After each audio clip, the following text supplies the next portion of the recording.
طيب السلام عليكم، معكم مهندس احمد صلاح مشات الخليج. انا مع كابتن اشرف، احنا هنا في كومباوند ديار، كومباوند فيلا في التجمع، وبنزرع نخل برحي بنت جوره.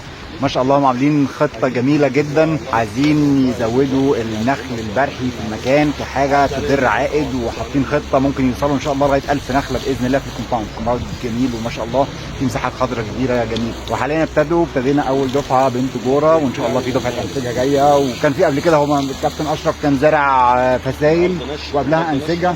ما شاء الله عامل مجهودات عظيمه جدا جدا. انا زارع ما شاء الله في البيت عندي جوه البيت انسجه عامله خلف جميله، وما شاء الله مشروع رائع. يا رب يتمم بخير كده على الكل، اللهم امين. يا رب ان شاء الله باذن الله، ربنا يكرمكم يا رب كده ويطرح فيهم البركه باذن الله. شكرا يا باشمهندس احمد على المجهود وعلى الالتزام في المواعيد. العفو يا فندم، الله يخليك يا رب، تسلم برضه عندك، ربنا يخليك يا فندم. ما شاء الله الناس شغالين ورايا اهو، ربنا يبارك في اخر نخله اهي، وباشمهندس اسامه والناس شغالين ما شاء الله وعاملين شغل حلو جدا جدا جدا. المهم يا جماعه انا حبيت بس اشارككم الشغل الجميل ده، واتمنى يا رب لو في اي حاجه بقى يكلمونا او بعتوا لنا على الصفحه او على الواتساب، وان شاء الله نكون فاهمين. يلا اشتغل عليكم اكتر من كده بقى خدمات. السلام عليكم.